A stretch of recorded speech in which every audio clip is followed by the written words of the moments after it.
तुम्ही फक्त पाटील राहा आम्ही कधी काय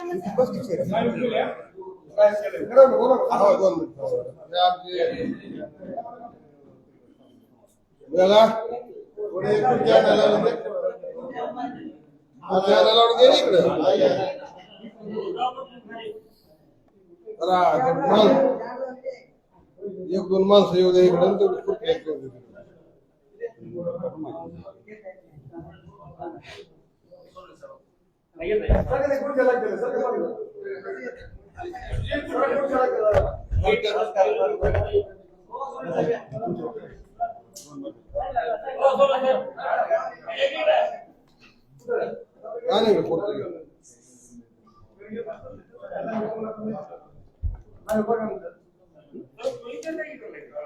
पुढचे घेऊ देऊ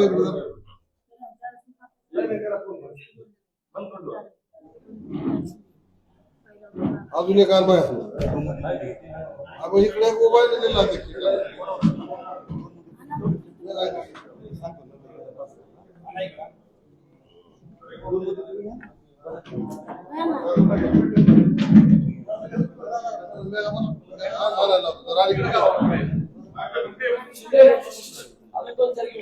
एकच आला एकच भाग अरे बस ना अरे प्रेम काय करायचं याच्यावर पोरा बोला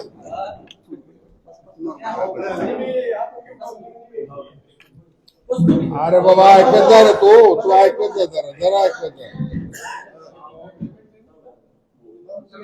थोडं अलीकडे घ्या आणि खुर्ची त्याला बसू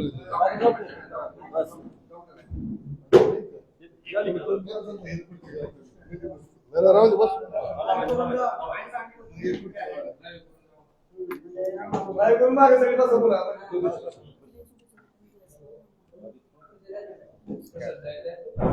म्हणते तस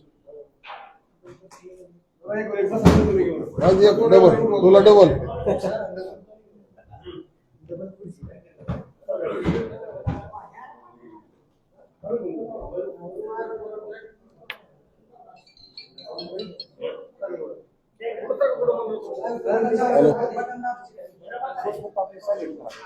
हा जरा पत्रकार परिषद आहे जरा फोन करतो बरोबर बोल बरोबर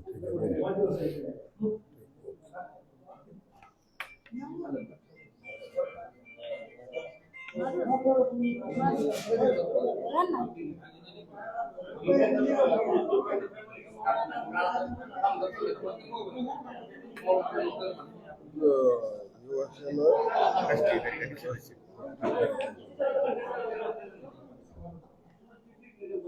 थोडा गॅप ठेवला होता दोन कुठे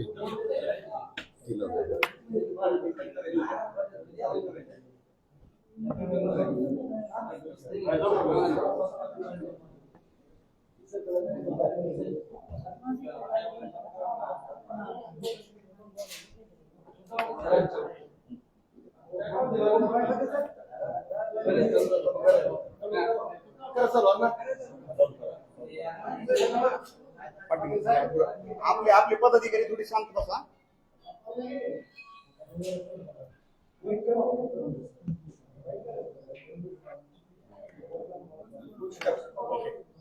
आज दिनांक 16 फेब्रुवारी 2026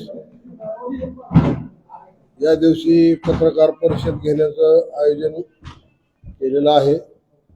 पत्रकार परिषद घेण्यामागचा उद्देश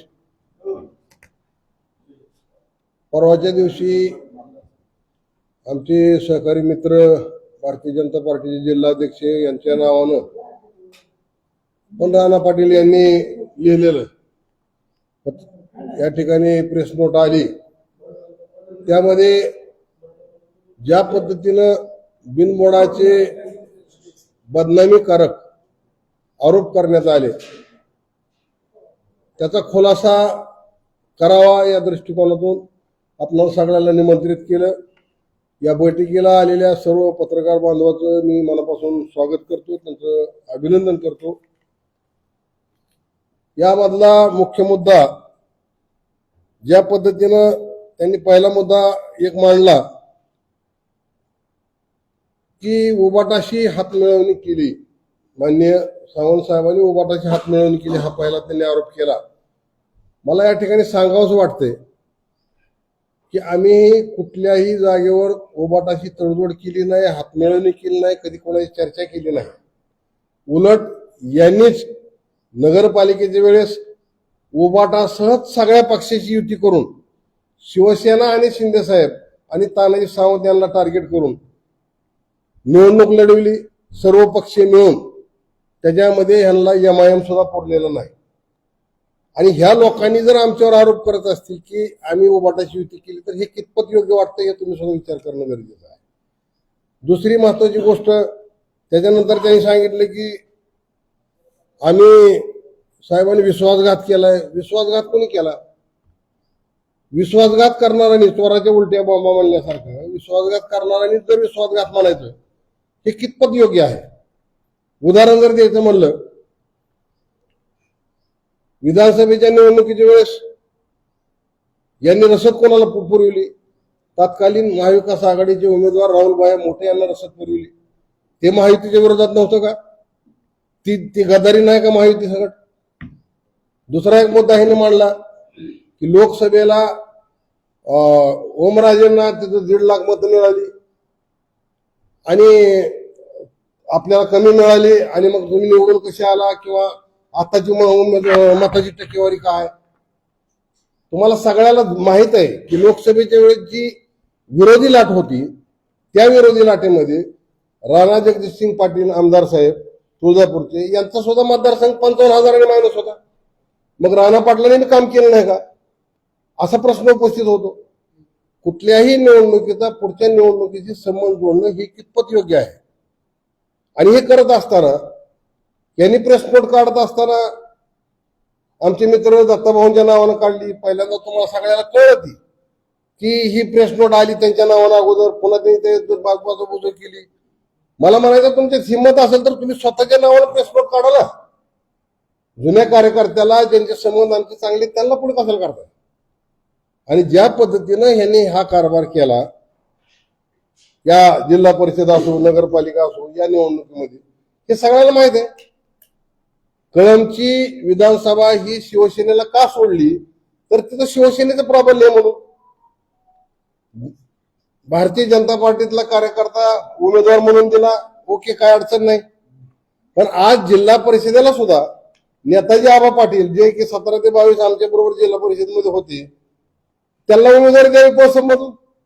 उर्वरित 2 उमेदवार शिवसेनेच्या तिकिटावर भाजपचे उमेदवार ही कुठली पद्धत आहे? आमचे तिथं कार्यक्षम पदाधिकारी नव्हते का? आमचे विद्यमान जिल्हा परिषद सदस्य तिथं असणारे त्या ठिकाणी जेडपीच्या ताकदीनं काम करणारे कार्यकर्ते तिथे होते ना आमचे। मग जाणीवपूर्वक जर तुम्हाला जर पक्ष मोडीत काढायचं असेल आणि पक्ष मोडीत काढणार असाल तर शिवसैनिक कदापि खपून घेणार नाही। त्या पद्धतीने मी याला एक सूचना देतो। दुसरी महत्वाची गोष्ट त्यांनी सांगितलं की माननीय शिंदे साहेबांना भेटायला आमचे 8 उमेदवार गेले नाहीत निवडून आलेले। अहो ज्यावेळेस पक्ष बोलून त्यावेळेस आम्ही जाणारच आहे ना। तुम्ही सांगायची किंवा तुम्ही आम्हाला आमंत्रण द्यायची काय गरज आहे? ज्यावेळेस पक्ष बोलली त्यावेळेस पोहोचणार आहे। दुसरी महत्वाची गोष्ट, आमच्या तिकिटावर निवडून आला तो आमचाच आला, तुम्ही उचलून न्यायचं काय कारण आहे? कशामुळे आला तुम्ही? आमचे 15 आजही आम्ही सांगतोय सावंत साहेब निवडणूक झाल्यापासून निकालापासून एक शब्द कुठं बोलले नाही। पत्रकाराला त्यांनी एकच सांगितलं, आमच्या पक्षाचे मुख्य नेते माननीय एकनाथभाई शिंदे जे निर्णय घेतील ते आम्हाला मान्य आहे। असं म्हणल्यानंतर तुम्ही ह्या वावडा उठवायचं कारण काय? जाणीवपूर्वक तानाजीराव सावंत साहेबांना बदनाम करायचं आणि त्या बदनाम करून आपली पोळी कशी वाचते ही बघायचं। आमचा आजही भाजपच्या कॅन्डिडेटला विरोध नाही, 1990 पासून मी शिवसेनेचं काम करतोय, मी पदाधिकारी म्हणून काम करतोय, त्यावेळेस पासून भारतीय जनता पार्टीची आमची युती आहे.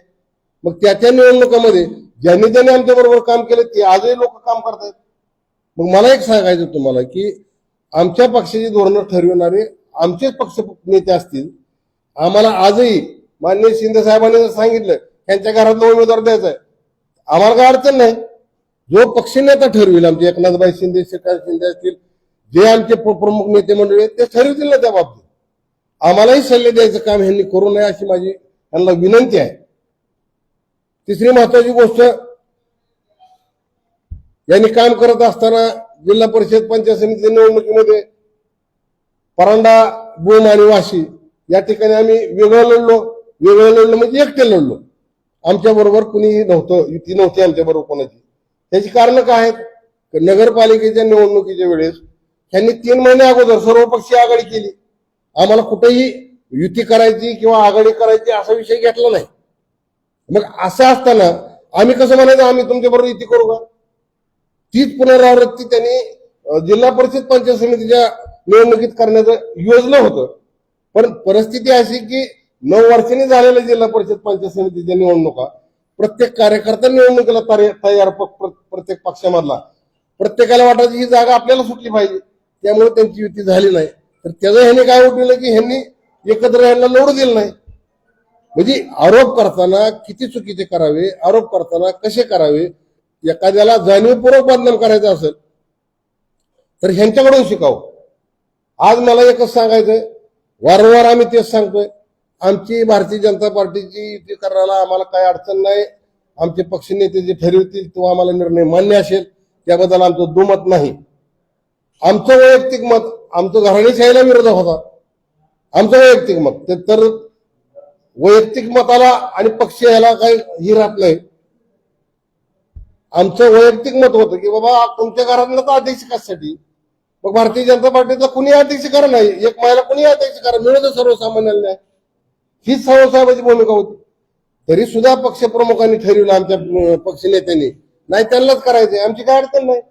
पण त्या अगोदर आमचे 15 सदस्य आमचे त्यांनी 2-3 पळवून नेलेत, त्यांचे आमच्या तिकिटावर निवडून आलेले, ते माननीय एकनाथभाई शिंदेकडे त्यांनी जमा करायला पाहिजे. आमचे उमेदवार न्यायचा अधिकार काय? मला या ठिकाणी एवढंच सांगायचंय की ज्या पद्धतीनं सावंत साहेबाला बदनाम करण्याचा कार्यक्रम चालू केलाय ह्यांनी थांबवला पाहिजे. जाहीर मी ह्या गोष्टीचा निषेध करतो. आणि राणा पाटील साहेब जे आमदार आहेत तुळजापूरचे, जे भाजपचे नेते म्हणतात, त्यांना एक विनंती करतो, तुम्हाला जर प्रेस नोट काढायची असेल, पत्रकार परिषद घ्यायची असेल तर तुम्ही डायरेक्ट स्वतः घ्या आणि सावंत साहेबांवर बोला, तुमच्यात जर तेवढी हिंमत आणि धमक असेल तर. ह्या गोष्टीचा कार्यकर्त्याला पुढं करून त्यांना काय बळी करू नका अशी एक विनंती माझी आहे.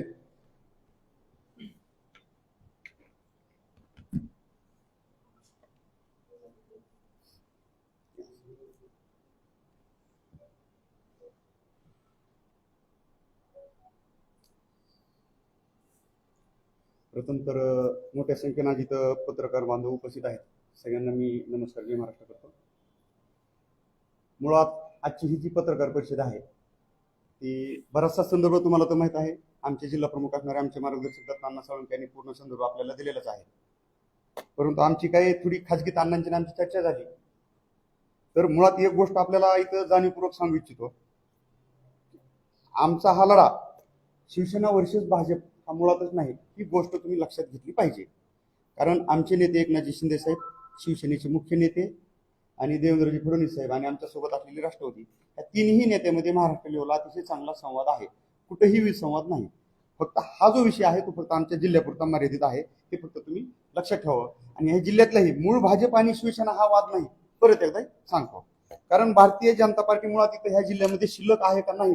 कालच्या दत्ता कुलकर्णी जे आहेत त्यांची जी प्रेस आहे ती स्वतः राणा जगदीशसिंह पाटील यांच्या मेलून आली, नंतर सांगण्यात आलं की चुकून आली. म्हणजे त्या गोष्टीतून असं दिसतं की तर भारतीय जनता पार्टी कुठल्याही पद्धतीची शिल्लक नाही. त्यांचा जिल्हा प्रमुख असणाराची प्रेस नोट सुद्धा जर स्वतः राणा जगदीशसिंह पाटील त्यांच्या मेलून पाठवत असतील तर ती तुम्हाला माहितच आहे, त्याचा काही वेगळा खुलासा करायची गरज नाही. मुळात काय झालं की ह्या जिल्ह्यामध्ये घराणेशाही आहे आणि घराणेशाही ह्या जिल्ह्याला लागलेली फार मोठी वाळवी आहे. आणि एक ह्या पाटील कुटुंबाची एक दावण आहे, त्या दावणीला जाऊन काही लोक जाणीवपूर्वक काही गोष्टी करण्याचं काम करत आहेत.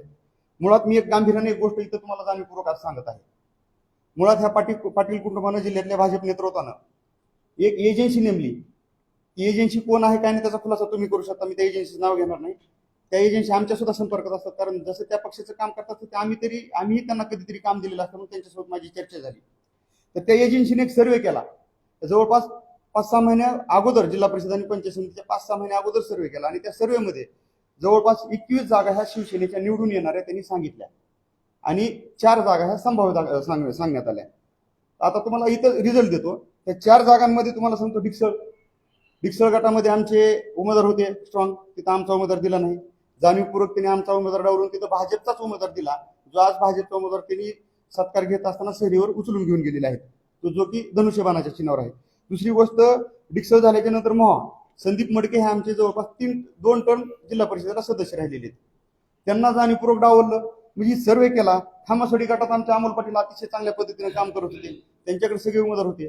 परंतु जिथं जिथं शिवसेना स्ट्रॉंग आहे त्यांच्या सर्वेमध्ये जिथं जिथं शिवसेना पुढे दिसते तिथं जाणीवपूर्वक खच्चीकरण करा, ते लोक पाडण्याचं काम करा, किंवा तिथं त्यांना विचारच घेऊ नका. अशा पद्धतीनं आमच्यातलेच काही जे त्यांनी पाठवलेले घुसखोर आहेत, जे मल्हार पाटलाचे खिशेजोड योजना जी मल्हार पाटलानं मागच्या वर्षी आणलेली आहे, म्हणजे मी किस्सा असा टाकला की 5-50 आमदार बाहेर पडतात असं मल्हार पाटलाचं मागच्या 1 वर्षामध्ये स्टेटमेंट होतं. तर त्याच्या मल्हार खिशेजोड योजनेचे लाभार्थी असणारे लोक त्यांनी जाणीवपूर्वक तिथं देण्याचं काम केलेलं आहे. मुळात ह्या सर्वेमध्ये काय होतं, आणि त्या सर्वेमध्ये मला त्या एजन्सीच्या सगळ्या लोकांनी सविस्तर सांगितलं ना, जर स्वतंत्र लढला असतात तर तुमच्या 25 जागा आल्या असत्या, शिवसेनेच्या धनुष्यबाणाच्या ह्या 25 जागा आल्या असत्या. आणि सोबत जरी लढलो असून समसमान जर वाटप झालं असतं, म्हणजे चांगल्या पद्धतीनं सन्मानपूर्वक जर अर्ध्या जागा दिल्या असत्या, तरी पण आमच्या 21 जागा आल्या असत्या. म्हणजे आज ह्यांच्या 18 आल्या तर आज आमच्या 21 जागा आल्या असत्या आणि सत्ता एक हाती शिवसेनेची इथं धनुष्यबाणाची लागली असती, कारण हा धनुष्यबाणाचा शिवसेनेचा बालेकिल्ला आहे. ही तुम्हाला काही वेगळं दाखवायची गरज नाही. या जिल्ह्यात आमचा एकमेव लोकप्रतिनिधी कोण आहेत ह्या जिल्ह्यामध्ये तुम्ही विचार करा. पत्रकार तुम्ही सगळी इथं समाज बांधवांना सगळ्यांना माहिती आहे, या जिल्ह्यामध्ये आमची एकमेव प्रतिनिधी म्हणजे तानाजी सावंत आहे. माननीय जिल्ह्याचे आम्ही भागविधाते म्हणतो, कारण त्यांनी आल्यापासून ह्या 2.5 वर्षामध्ये जेवढा निधी ह्या जिल्ह्याला एकनाथ शिंदे साहेबांच्या माध्यमातून दिला तो आतापर्यंतच्या इतिहासात कधीही कुठेही निधी आला नाही. हे तुम्हालाही मान्य करावं लागेल, सगळ्या जनतेला पण माहिती आहे. पण असं एकमेव आमचे प्रतिनिधी असणारे एकनाथ शिंदे साहेबांच्या नेतृत्वात काम करणारे आमचे जिल्ह्याचे नेते तानाजी सावंत साहेबांना डावलण्याचं काम केलं जातं. जाणीवपूर्वक त्यांच्या विरोधात वावड्या उठवायच्या आणि त्यांचाच पुतण्या त्यांच्या विरोधात पुरस्कृत म्हणून उभा करायचा. मग ही गद्दारी दत्ता कुलकर्णी यांना दिसली नाही का? ही म्हणजे शिवसेनेचे पक्षाचे नेते असणारे त्यांच्या घरात त्यांचाच पुतण्या तुम्ही पक्ष असणारा पुरस्कृत म्हणून उभा करता, ही गद्दारी दत्ता कुलकर्णी यांना दिसत नाही का? हा आमचा प्रश्न दत्ता कुलकर्णी नाही. दुसरी गोष्ट, तुम्ही सांगताय किंवा भूमपरांडावाशीमध्ये आमच्यासोबत विश्वासात घेत नाही. मुळात एक गोष्ट सांगतो, प्रत्येक संपूर्ण महाराष्ट्रात निवडणुका चालू असताना ज्या त्या जिल्ह्यावर निर्णय सोडले होते, माननीय एकनाथजी शिंदे साहेब असतील, आमचे नेते एकनाथ शिंदे साहेब असतील, देवेंद्रजी फडणवीस साहेब असतील आणि त्यावेळेचे आपले अजितदादा असतील, त्या सगळ्यांनी त्या त्या जिल्ह्यामध्ये त्या त्या जिल्ह्याला निर्णय घेण्याचे अधिकार दिले होते. आणि त्याच धर्तीवर पुण्यामध्ये आता गेलेल्या निवडणुका असतील, दोन्ही राष्ट्रवादीनं एकत्र येऊन लढल्या. मग ते तुम्हाला जमतं. मग इथं धाराशिवमध्येच काय दुखतंय? दुसरी गोष्ट, चंद्रपूरमध्ये भाजप आणि उभाटाने एकत्र येऊन सत्ता स्थापन केलेली जमते. मग धाराशिवमध्ये काय दुखतंय तुमचं? हा आमचा मुळात प्रश्न त्यांना आहे. दुसरी गोष्ट, भूमपरांडावाशीमध्ये तुम्हाला एक गोष्ट जाणीवपूर्वक सांगतो, भूमपरांडावाशीमध्ये कसल्याही पद्धतीची भाजप नाहीच मुळात तिथं. जर तुम्ही युती करायची म्हणत असता तुम्ही जागा किती दिल्या असत्या? आमच्या एकट्या तानाजी सावंत साहेबांनी 13 जागा लढल्या, 8 जागा 13 पैकी निवडून आणल्या, 2 जागा फक्त 2 आकड्याच्या सुद्धा पुढे गेल्या, तेवढ्या फरकानं पडल्या, म्हणजे जवळपास 10 जागा आल्या असत्या. आणि तो पुतण्या पण सावंतचा पुतण्याच येतो अपक्ष असणारा. एकाही ठिकाणी भाजपचं कसलंही तिथं पाठबळ नसताना तुम्हाला कशासाठी? जर आमचं पाठबळ तुम्हाला आमच्या कळम धाराशिवमध्ये दिसत नाही, तुळजापूरमध्ये दिसत नाही, तर भूमपरांडामध्ये तुमचं अस्तित्वच नाही, तर तुम्हाला सोबत घ्यायचं कायसाठी? विश्वासघाती तर खरे तुम्ही आहेत. दुसरी गोष्ट, धाराशिव नगर परिषदेत तुम्ही जाणीवपूर्वक आमचा कार्यक्रम केला. राष्ट्रवादीकडून तुम्ही काय केलं? इथं पारंपरिक लढाई कुठली होती? शिवसेनेचा बालेकिल्ला होता. लढाई कशी व्हायला पाहिजे होती? उबाटा वर्सेस एकनाथ शिंदे साहेबांची आमची शिवसेना व्हायला पाहिजे होती आणि खरी लढाई तीच होती. तरी पण तुम्ही काय केलं? जाणीवपूर्वक राष्ट्रवादीला जागा सोडायला लावली आणि तुमच्या घरातला उमेदवार तुम्हाला घरी नेण्याची तुमची टिकून ठेवायची होती, म्हणून तुम्ही अर्चनाताईंना तिकीट दिलं. आणि अर्चनाताई जाहीर बोलल्या, मी कशासाठी राष्ट्रवादी वाढवू? फक्त तेवढं बोलले आणि लोकांनी त्यांना भरघोस मतानं पाळलं. फक्त त्यांच्या बोलण्यामुळं एकही राष्ट्रवादीचा मतदार त्यांच्या पाठीशी उभा राहिला नाही. शिवसेनेनं भाजपनं आम्ही जातीनं काम केलं, पण राष्ट्रवादी अख्खी बाजूला पडली. शरदचंद्रजी पवार साहेबांना मानणारा, अजितदादांना मानणारा जो त्यावेळेचा घटक होता, त्या पूर्ण घटकानं फक्त त्यांच्या एका स्टेटमेंटमुळं, त्यांच्या बोलघेवड्या स्वभावामुळे त्यांना पाळलं. दुसरी गोष्ट, ती झाल्याच्या नंतर सगळ्यात महत्वाची गोष्ट तुम्हाला सांग, आणखी काय केलं, तानाजी सावंत साहेबांचे कार्यकर्ते कोण आहेत? अजित लाकाळ. अजित लाकाळ हा तानाजी सावंत साहेबांचा, तुम्हाला आज सांगतो ते सगळ्यांना तुम्हाला माहिती आहे, हा मानसपुत्र आहे. अजित लाकाळ हा त्यांचा मानसपुत्र असताना त्याला एक तर त्याच्या विरोधात तिथं अजित पाटील उभा केले होते, त्यांचा उमेदवारी अर्ज माघार घेतला, परंतु पक्षातले जे दिलीप नेत्रे नावाचे अपक्ष उभा केले. परंतु त्यांनी काय केलं, ठीक आहे अजित तर आपल्याकडे आला, अजितला आपण तिकीट दिलं तर काय करायचं, अजितला एकच अट घालायची की तानाजी सावंत साहेबांचा फोटो नको. तुम्ही सगळ्यांनी त्या अजित लाकाळ यांच्या निवडणुकीमध्ये बघा, मी स्वतः त्या स्टेजवर होतो, जाणीवपूर्वक तिथं बोललो नाही विनाकारण आमचीच चव्हाट्यावर नको म्हणून. परंतु त्या दिवशी काय केलं, अजित लाकाळनं काय केलं, त्या बॅनरवर जिल्हा परिषद निवडणुकीच्या बॅनरवर मल्हार पाटलांचा फोटो आहे, अर्चनाताईंचा फोटो आहे, आमदार राणाजगी पाटील यांचा फोटो आहे, डॉक्टर पद्मसिंह पाटील यांचा फोटो आहे. काय हरकत नाही हो, एखादा फोटो टाकायला पाहिजे होता ना. तुम्ही एकाच घरातले 4-4 फोटो टाकता आणि तानाजी सावंत साहेबांना डावलेला होता. म्हणजे काय करायचंय तुम्हाला, पुतण्याविरोधात उभा करायचा आहे. तानाजी सावंत साहेबांचा मानसपुत्र, त्याला शून्यातून निर्माण जी अजित लाकाळांनी निर्माण केलं ते तानाजी सावंत साहेबांच्या माध्यमातून आणि त्यांच्या आशीर्वादाने केलं. आज अजित पण मान्य करतो, ती काय डावलत नाही, आमच्यामध्ये वाद नाही. परंतु पुतण्याविरोधात घालायचा तुम्हाला, मानसपुत्र असणारा सुद्धा तुम्ही त्याला फोटो टाकू द्यायचा नाही. आणि त्या अटीवर त्यांनी त्याला निवडणूक लढवली आणि नंतर त्याचं काम केलं. दुसरी गोष्ट, ढुकीमध्ये काय केलं, तुकाराम शिंदेनं काय केलं, आमच्या पंचायत समितीला तानाजी सावंत साहेबांचा फोटो बॅनरवर टाकला. तुम्ही काय केलं, तुकाराम शिंदेला पाडण्यासाठी निहाल काजी नावाचा भाजपचा माणूस उभा केला. ही गद्दारी दत्ता कुलकर्णी यांना दिसत नाही? ही स्पष्ट आहे ना. प्रेस तर काय राणा पाटलांच्या ह्याच्यातून स्वतः स्पष्ट आहे, हे तर बोललोच मी तुम्हाला. सगळ्यात महत्वाची गोष्ट म्हणजे हे बोलत असताना आमचे पालकमंत्री तुम्हाला सतत विनवणी करत होते, ही गांभीर्यानं बोलतोय. पालकमंत्र्यांनी आम्हाला विनवणी केली, तुम्ही शिवसेनेकडून थोडं शांत राहा. पहिल्या दिवशी आल्या, काय झालं काय झालं त्या गोष्टीवर परत येणार नाही, त्या गोष्टी रिपीट करायची गरज नाही. परत त्यांनी तिथे त्यांच्याकडे जाऊन विनवणी केली, तर त्यांच्या विनवणीला कुठंही न जुमानता आमच्या राजन साळवींना तर त्यांनी काय बुजगावूनच बनवलं, तुम्हाला खरं सांगतो. आणि राजन साळवी सुद्धा शिवसैनिकासारखं लढले नाहीत, हे आमचं दुःख नाही. खरं तर शिवसैनिकाला लढणारा शिवसैनिक हा संपर्क प्रमुख, हा खरा शिवसैनिक आम्हाला हवा आहे. तो राजन साळवीच्या माध्यमातून लढताना कुठं दिसला नाही, हे आमचं पण अंतर्गत दुःख नाही. हे पण आम्ही पक्ष नेतृत्वाला बोलून दाखवलेलं आहे. पालकमंत्र्यांना ह्यांना जुमानायचं नाही, वेळोवेळी तोंड घशी पाडायचं, तोंडावर पाडायचं. दुसरी गोष्ट, दत्ताभाऊ तुमच्याकडून हे आम्हाला मुळात अपेक्षा नव्हती. कारण दत्ता कुलकर्णी असतील, नितीन काळे असतील, एक स्वतंत्र विचारधारेची, स्वतःची विचारधारा असणारे आणि पक्षाची विचारधारा मांडणारे लोक आहेत. परंतु अशा लोकांना सुद्धा बुजगावणं बनवून जे काम केलं, ते सतत धनकवडीच्या ऑफिसला, तानाजी साहेबांच्या ऑफिसला येऊन भेट घेत असतात. आणि ही मुळात प्रेस जर दत्ता कुलकर्णी यांच्या मोबाईलवरून आली असती, त्यांच्या व्हॉट्सअपवरून आली असती, तर आम्ही समजून घेतलं असतं. पण दत्ता कुलकर्णी सारखा माणूस भाजप पक्षाचा, जिथं पक्ष संघटना मजबूत समजली जाते, अशा भाजपमध्ये सुद्धा पक्ष संघटनेला अर्थार्थी कसलंही व्हॅल्यू राहिलेलं नाही, हे दत्ता कुलकर्णी यांच्या राणा पाटील यांनी पाठवलेल्या प्रेस नोटमधून दिसून येते. दुसरी गोष्ट, आदरणीय देवेंद्र भाऊ फडणवीस यांनी काय सांगितलं होतं की आमदाराच्या, खासदाराच्या आणि नेत्याच्या घरात कुठलीही उमेदवारी द्यायची नाही. दत्ता कुलकर्णी यांना माझं एकच सांगणं आहे, बसवराज पाटील काय बोलले की आमदार आणि खासदाराच्या घरात निवडणूक कुठलीही तिकीट दिलं जाणार नाही, कुठलीही निवडणूक लढली जाणार नाही. मग आम्हाला एक गोष्ट सांगा, तुमचेच देवभाऊ, तुमचेच बसवराज पाटील यांच्या विचाराची प्रतारणा दत्ता कुलकर्णी करतात का राणा जगजितसिंह पाटील करतात, हे दत्ता कुलकर्णी आम्हाला ह्याचा खुलासा करणं आवश्यक आहे. माझा हा मीडियाच्या माध्यमातून जाहीर प्रश्न आहे की प्रतारणा कोण करतंय हे तुम्ही बघितलं पाहिजे. दुसरी गोष्ट, भाजपच्या सुद्धा गटात काय घडलं तुम्हाला सांगतो, त्याच्यामध्ये काय ही घराणेशाही कशी आमच्यावर लादली गेली, की आसुरी प्रवृत्ती काही ठिकाणी माज दाखवते, त्याचा सुद्धा मी तुम्हाला एक थोड्या रेकॉर्डिंग दाखवणार आहे. आसुरी प्रवृत्ती काय म्हणतोय, जाणीवपूर्वक म्हणतोय, ते सुद्धा तुम्हाला दाखवणार आहे. भाजपच्या सर्वसाधारण असणाऱ्या राहुल पाटील सास्तुरकर असतील, हे सर्वसाधारण संताजी पाटील चालुक्य असतील, कोणला इतर प्रवर्गातला त्यांनी उमेदवार जाणीवपूर्वक दिला. कारण जर सर्वसाधारण तिकिटावर जर भाजपचे 3-4 लोक निवडून आले, तर मग ते ह्या जिल्ह्याच्या जिल्हा परिषद अध्यक्ष पदावरती दावा करतील. हे दुखणं आमचं नाही हो, हे दुखणं भाजपचं आहे, ह्या धाराशिव जिल्ह्यातल्या प्रत्येक जनतेचं आहे. हे घराणेशाहीचं जी माकड आमच्या बोकांडी बसलोय का, ह्या प्रत्येकाचं दुखणं आहे हे घराणेशाहीचं. त्यांनी काय केलं, आमचेच नाही पण भाजपमधले सुद्धा जे सर्वसाधारण महिलेच्या जागेवर उभा होते, ते सुद्धा सीट पाडण्याचं काम ह्या भाजपनं केलं, हे मी इथं जाहीर सांगतो. दुसरी गोष्ट, सरोजिनी राऊत आहेत तुमच्या, मूळ भाजपच्या विचाराचे आहेत ना, त्यांना पंचायत समितीचं सुद्धा तिकीट देत नाही तुम्ही का, त्यांचं भाजपसाठी योगदान नाही काय? कुठलाही उमेदवार असायचा, तो माझी हुजरीगिरी करतो, माझी मुजरीगिरी करतो, उचलायचा, त्याला ह्या पक्षातून तिकीट दे, त्या पक्षातून तिकीट दे, अशा गोष्टी कशासाठी करता तुम्ही? जाणीवपूर्वक ह्या गोष्टी करायच्या. जसा शिवसेनेवर महायुतीत अन्याय होतोय, तसाच भाजपमधल्या सुद्धा बऱ्याचशा पदाधिकाऱ्यांवर अन्याय होतोय ह्या घराणेशाही लादल्यामुळं. आणि घराणेशाही भाजपच्या विचारधारेला मान्य नाही, हे आम्हाला मान्य नाही, हे पण इथे सांगतो. महाराष्ट्राच्या राजकीय पटलावर दुष्काळी जिल्हा असणारा, आकांक्षी जिल्हा असणारा तुम्ही धाराशिव जिल्हा राजकीय पटलावर कोणी आणला हो? आम्ही विद्रोह करून आणला का? अजिबात नाही.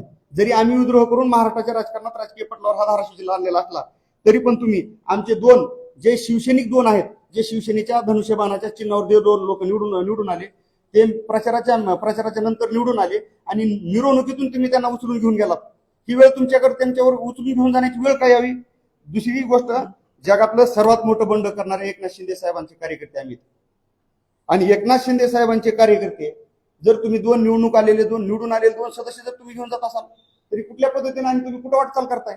ही कुठली आसुरी प्रवृत्ती आहे तुमची? ही लोकशाहीला घातक आहे. आमचे दोन सदस्य घेऊन जाण्याची हिंमत जर तुमची होत असेल तर येणाऱ्या काळामध्ये आम्हाला शिवसैनिक म्हणून एखादं लोकशाही मार्गानेच आंदोलन करावं लागेल. कारण तुमच्यासारखं तर आम्ही लढू शकत नाहीत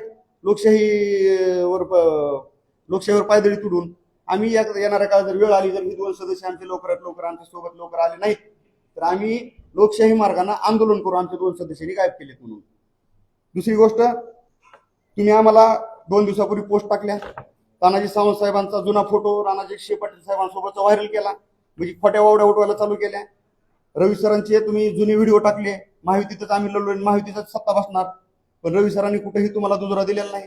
दुसरी गोष्ट, तुम्ही सांगता की आमच्यासोबत 36 आहेत. माझं एक स्पष्ट मत आहे, आम्ही तर समोर चेहरे थोबडे घेऊन बसलोत ना, आमचे 36 लोकांचे चेहरे दाखवा ना आम्हाला. आमचं स्पष्ट मत काय आहे, त्यांचा किमान समोरून फोटो घ्या, छाती ठोकून सांगा ना आम्ही 36 लोक आहेत. काय तुम्हाला नेमकी अडचण कशाची 36 लोकांची तोंड दाखवायला? जर 36 लोक असेल, मॅन्डेट तुमच्या बाजूने, तर सत्ता स्थापन करा ना. मॅन्डेट दाखवा आणि सत्ता स्थापन करा. कुणाची अडचण आहे? तुम्हाला शिवसेनेला सोबत घ्यायचंच नाही तर करा, ते पण करा. आम्ही आज तुम्हाला जाहीर सांगतो, आमच्या सोबत पण 28 लोक आहेत. कोण आहेत, कसे आहेत, काय आम्हाला सांगायची गरज नाही. वेळ आली एकनाथ शिंदे साहेबांच्या आम्ही आदेशाची, तानाजी सावंत साहेब फक्त वाट बघतायत. तानाजी सावंत साहेबांना एकनाथ शिंदे साहेबांचा जर आदेश आला की हे करा, तर नक्कीच या येणाऱ्या 4-5 दिवसामध्ये, 8-15 दिवसामध्ये शिवसेनेचा जिल्हाध्यक्ष हा धाराशिवच्या जिल्हा परिषदेवर बसलेला दिसेल. फक्त आणि फक्त तानाजी सावंत साहेब शांत आहेत, फक्त एकनाथ शिंदे साहेबांच्या आदेशामुळे. आणि जर हे लवकरात लवकर तुमच्या पक्षाचं नेतृत्व, जवळपास 2.5-3 तास नंदनवनला बंगल्यावर मी तिथं समोर हजर होतो, 3 तास एकनाथ शिंदे साहेबांची वाट बघत होतं. परंतु फक्त तानाजी सावंत साहेब बोलले, आम्ही बोललो, आमच्या सगळ्या पदाधिकाऱ्यांनी आमची भूमिका मांडली, साहेब ह्यांच्यासोबत चर्चा करायची तर करा, अडचण नाही. पण पहिले आमचे 2 जिल्हा परिषदेचे मेंबर आहेत, त्यांनी जे गायब केलेले, सहलीवर नेलेले, त्यांना पहिला आमच्यावर पोस्ट करा आणि नंतर करा. आणि ही विनंती आमच्या एकनाथ शिंदे साहेबांनी ऐकून घेतली आणि त्यांना भेट दिली नाही. मुळात दुसरी गोष्ट, आता सांगितल्यासारखं आमच्याकडे पण 28 आहेत, त्यांच्याकडे 36 आहेत. समीकरण 28 आणि 36 आता आकडेवारी किती होती मला समजायला तयार नाही. विनाकारण जिल्ह्यातल्या लोकांना त्यांनी संभ्रमित करायचं काय कारण नाही. परंतु जिल्हा दुष्काळी राहण्याची कारणे ह्या जिल्ह्यातल्या काही नेत्यांची मानसिकता दुष्काळी आहे.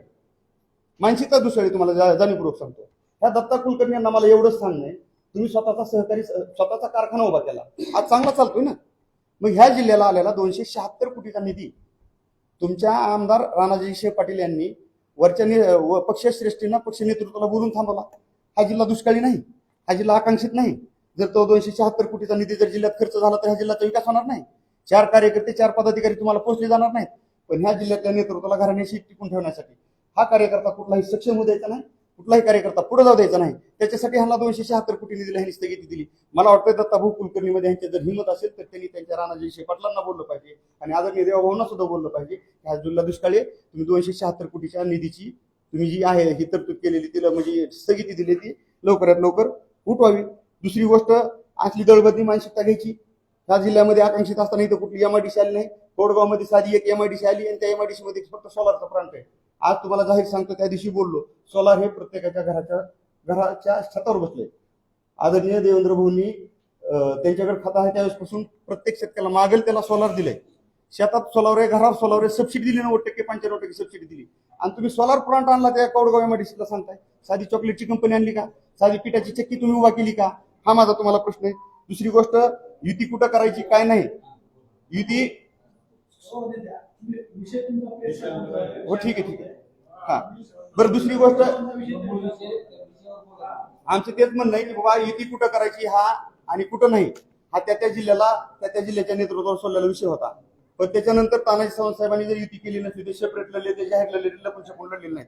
ही गोष्ट सांगत असताना मला एकच गोष्ट आपल्याला सांगायची आहे की सावंत साहेबांना आणि शिवसेनेला डिवचण्याचं काम करू नका. आतापर्यंत तुम्ही आमच्यावर खूप अन्याय केलेला आहे. प्रत्येक वेळी आम्ही ठेचा खाल्लेला आहे. नगरपालिकेमध्ये तुम्ही धाराशिवच्या नगर परिषदेमध्ये काय केलंय त्याचा इतिहास असताना आम्ही तुमच्यासोबत घरोबा कायसाठी करायचा? जाणीवपूर्वक तुम्ही आम्हाला बाहेरची वाट दाखवताय, निवडणुकीच्या अगोदर तिकीट वाटपात दाखवताय, निवडून आल्याच्या नंतर सुद्धा सत्ता स्थापन करताना आमच्याशिवाय तुमची सत्ता स्थापन करण्याची लक्ष नाहीत. ही जर मानसिकता तुमची असेल तर येणाऱ्या काळामध्ये शिवसैनिक तुम्हाला सोडणार नाही. एवढंच मला ह्या पत्रकार परिषदेच्या माध्यमातून सांगायचे. भरपूर आहेत लाभार्थी. कळंब धाराशिवच्या विधानसभेला हा त्यांचाच कार्यकर्ता विधानसभेला देण्यात आला, त्यांचाच लाभला. आता विधानसभेचा सदस्य कोणा तुम्हाला माहिती काय नाव घ्यायची गरज आहे? सदस्य नाही, उमेदवार. उमेदवार कळंब भाजपबरोबरचे आमचा एकही सदस्य त्यांच्यासोबत गेलेला नाही. फक्त 2 सदस्य जे भाजपचे मूळ होते. आम्ही हेच सांगत होतो, मूळ भाजपचे लोक त्यांनी धनुष्यबाणाच्या चिन्हावर उभा केले जेणेकरून उद्या सत्ता स्थापन करण्यासाठी ते आपल्याला सांभाळता येईल. आम्ही सांगितलं ना, पक्ष नेतृत्वानं आम्ही एकनाथ शिंदे साहेबांना सांगितले, तानाजी साहेबांना सांगितले, साहेब आपले 2 मेंबर गायब आहेत, ते घेऊन गेलेले. पहिलं त्यांना आपल्याकडे सोडायला सांगा आणि नंतर त्यांच्यासोबत युतीची माहितीची काय चर्चा करायची ती नंतर सत्ता समीकरणाची चर्चा होईल.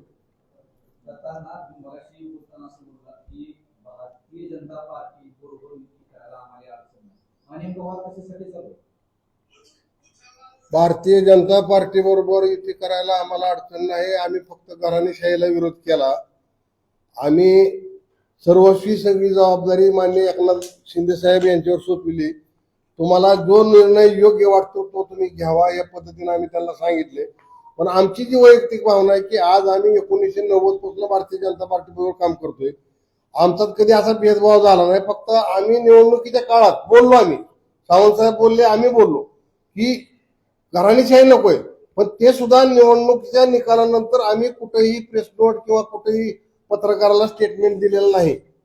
आम्ही आजही म्हणतोय की आजही एकनाथभाई शिंदे जो निर्णय घेतील तो आम्हाला मान्य असेल. आता ह्यांना वाटतंय की हे जरी बोलले तरी आपल्याला विरोध करतील.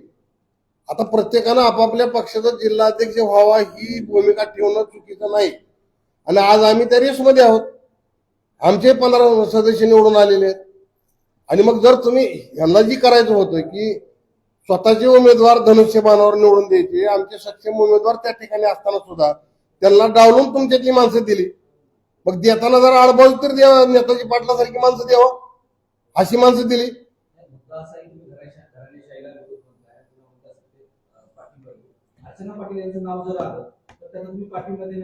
नाही, पक्षाला सांगितलं तर द्यावंच लागेल ना. पक्षाच्या निर्णयाच्या पुढे आम्ही नाही. पक्ष निर्णय जो घेईल तो आम्हाला मान्य असेल. आमची वैयक्तिक भूमिका आम्ही मांडली की आम्हाला आमचा घराणेशाहीला विरोध आहे.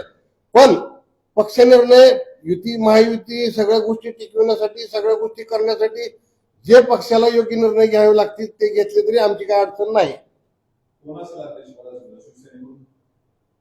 शिवसेनेकडून आमच्याकडे 4 महिला आहेत, 5 महिला आहेत सक्षम. रविसरची मंडळी आहे, अजून 2-3 महिला आहेत सक्षम. आमच्या राहुल लोकीची आई आहे. आमच्याकडे महिला 50% निवडून आलेत नाही तिथं.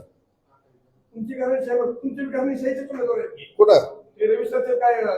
अरे आम्ही असं म्हणत नाही. आम्ही एक नाव सांगितलं का? आम्ही काय म्हणलो तुम्हाला? आमच्याकडे 4-5 महिला आहेत.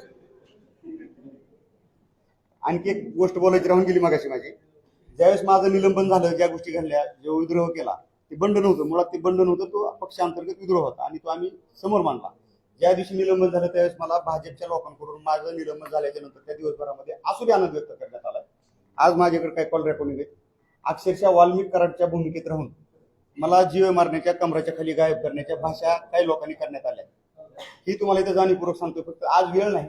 मी पूर्ण कॉल रेकॉर्डिंग आहे ती वेळ आल्यावर दाखवून देईल. परंतु खरी गद्दारी जी सांगितली, खरी गद्दारी कोण करतोय ते आम्ही दत्ताभाऊ कुलकर्णी यांनी जर देवेंद्र फडणवीस आणि एकनाथ शिंदे साहेबांची भेट घेऊन नाही सांगितलं तर आम्ही आज पूर्ण पक्षाची टीम, पूर्ण पदाधिकारी मिळून आम्ही आदरणीय देवेंद्र फडणवीस यांची भेट घेणार आहोत. आमचे नेते एकनाथ शिंदे साहेब यांची भेट घेणार आहोत.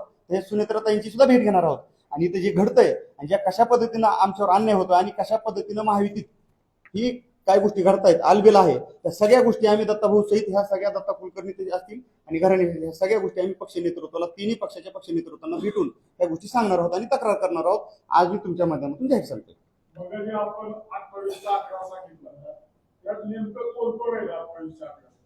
नाही, ते आम्ही आता सांगू शकत नाही.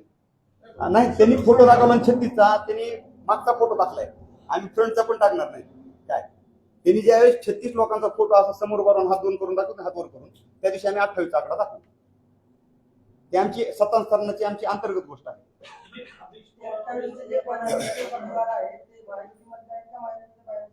कुठले नाही चंद्रपूरमध्ये काय झालंय, पुण्यात काय झालंय, तसं धाराशिवमध्ये घडू शकतं ना. आता मी बोलणार नाही त्याच्यावर, पण तुम्हाला सांगतो घडू शकतं, पण असं काय चर्चा झालेली नाही. चर्चा झालेली नाही. हा अजून हे बघा, अजून नोटिफिकेशन निघालेलं नाही आणि नोटिफिकेशन निघाल्यानंतर माझ्या माहितीप्रमाणे पहिल्या पंचायत समितीच्या सभापतीची निवड होत्या 7 दिवसात आणि तिथनं पुढे 4 दिवसात. म्हणजे साधारण आज जरी नोटिफिकेशन निघलं तरी आजपासून 12-13 दिवस लागणार आहे. त्यामुळे आज हे लांबचा विषय आहे. फक्त आपल्याला इतकी अर्जंट प्रेस नोट काय घ्यावी लागली तर विनाकारण सावंत साहेबाला बदनाम करण्याच्या हेतून जो काही त्यांनी प्रेस नोट काढली त्याच्यामुळे घ्यावी लागली.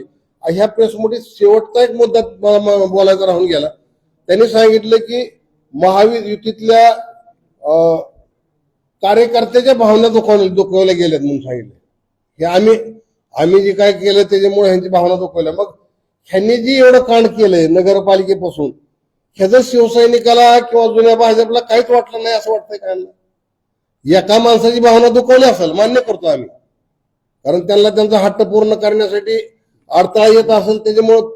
पण भारतीय जनता पार्टी शिवसेना जी जिल्ह्यामधली आहे, मला वाटतं जे जुने आमच्या विचाराचे आहेत कोणाची भावना ह्या पद्धतीनं दुखवू शकत नाही. कारण का त्यांना महायुती टिकलीच पाहिजे असं वाटतंय. महायुती टिकणारच आहे. आम्ही काही महायुतीला तडे जाणार असा विषय केला नाही. टोटल सगळ्या पक्षांनी मिळून सावंत साहेबाला, एकनाथ शिंदे साहेबाला, आम्हाला परंडा नगरपालिकेत टार्गेट केलं, भूम नगरपालिकेत टार्गेट केलं, जिल्हा परिषद पंचायत समितीला टार्गेट केलं 3 तालुक्यामध्ये, तरी आम्ही कुठं वाच्यता केली नाही. आणि इकडे सांगतात की महायुतीत आम्ही तिथं लढतोय. कोण महायुतीत होतं तुम्ही जर चौकशी करा ना. मग त्या विरोधात लढत असताना त्यांना रसद कुणी पुरवली त्याची पुरावे आमचे पैसे. मग सगळ्याच गोष्टी काढायचे म्हणलं तर तो लांब जातो विषय.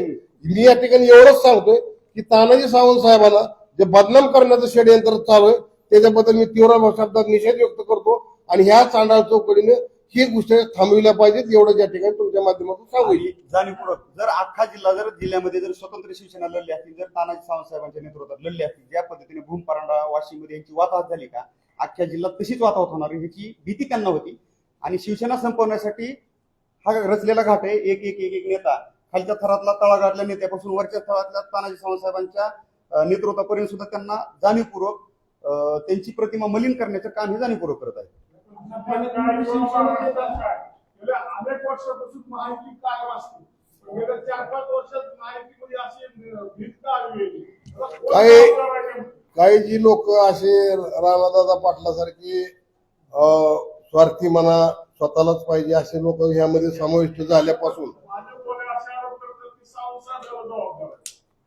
त्यांनी उदाहरण द्यावं ना. मग आम्ही जसं सांगतो 4 वेळेस की लोकसभेच्या वेळेस तीच परिस्थिती झाली की पूर्ण लोकसभेला या उमेदवाराच्या विरोधात पूर्ण मतदारसंघात नाही, महाराष्ट्रात तीच परिस्थिती पडझडीची होती. त्यामुळे प्रत्येक ठिकाणी ती झाले. मग विधानसभेला कोणी कोणाला मदत केली, विधानसभेला कोणी कोणत्या उमेदवाराला मदत केली, नगरपालिकेला कोणी कोणाच्या माणसाला मदत केली, जिल्हा परिषद परिषदेला कोणी केली. जो न देखे रवी तो देखे कवी. तुम्ही पत्रकार म्हणजे कवी आहेत, तुम्ही बघा चौकशी करून.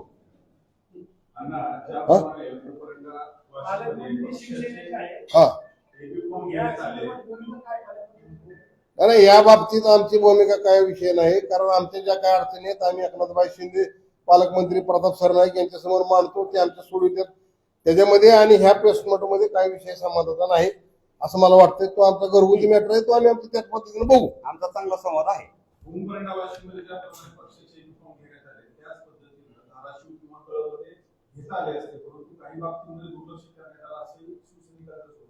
त्या बाबतीत पालकमंत्र्यांना शिवसैनिक बोलले त्यावेळेस त्यांनी त्यांची खदखद व्यक्त केली, त्यावेळेस त्यांचं समाधान झालं असेल. त्याच्यानंतर काय माझी चर्चा कार्यकर्त्याची नाही आणि पालकमंत्री महोदयाची नाही. तिथं आणखी एक गोष्ट घडली, तुम्हाला शिवसेनेसोबत भूम, परांडा, वाशीमध्ये युती झाली नाही दिसते. राष्ट्रवादी तरी कुठं तुमच्यासोबत होती. मग ती युती तुम्हाला तिथं विश्वासघात केलेला दिसत नाही.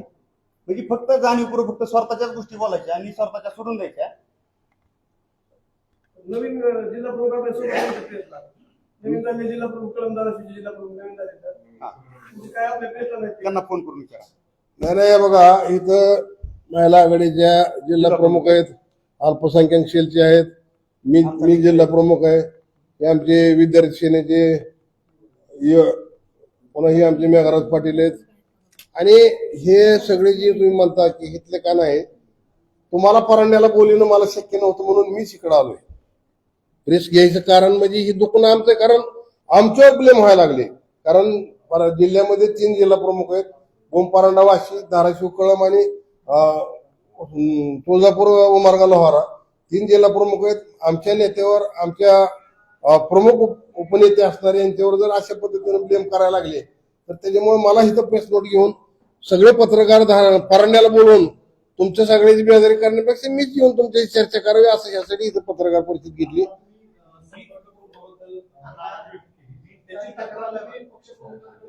केली त्या आठवड्याभर आम्ही मुंबईलाच होतो.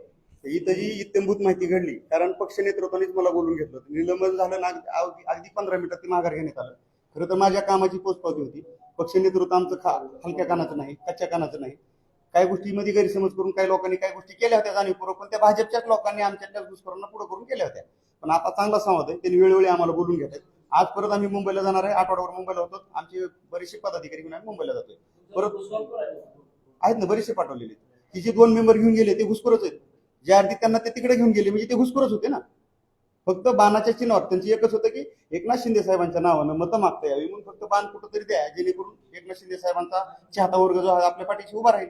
शिवसेना तर संपूर्ण अख्ख्या महाराष्ट्रात निवडणुका त्यांच्या चेहऱ्यासमोर ठेवूनच लढल्या गेल्या. तुम्ही सांगितलं ते जिल्हा प्रमुख आहे, मग तिन्हीपैकी वीजचा अधिकार नेमका कोणाला आहे, कसा आता हे बघा, तुम्हाला एक माहिती सांगतो. जिल्हा प्रमुखाला व्हीप द्यायचा अधिकार नाही, घटनेनं नाही, कायद्यानं नाही. ह्या 15 लोकांची बैठक व्हावी लागते. ह्या बैठकीत नेता निवडावा लागतो आणि त्या नेत्याला व्हीप द्यायचा अधिकार असतो. ही महत्वाचा विषय. जिल्हा प्रमुखाला व्हीप द्यायचा अधिकार नाही. त्यामुळे कुठला जरी जिल्हा प्रमुख म्हणत असेल की माझ्या व्हीपनं मी फलानं करेल, अजिबात नाही. मी शिवसेनेचा गट नेता म्हणून 10 वर्ष जिल्हा परिषदमध्ये काम केलेलं आहे. आता ते पक्षाचं धोरण, पक्ष वाढवायचे धोरण असेल मला काय कल्पना नाही. काही दिवसात सगळ्या गोष्टी स्पष्ट होतील. चला, धन्यवाद. चहा घ्या सगळेजण. करा तुम्ही आता.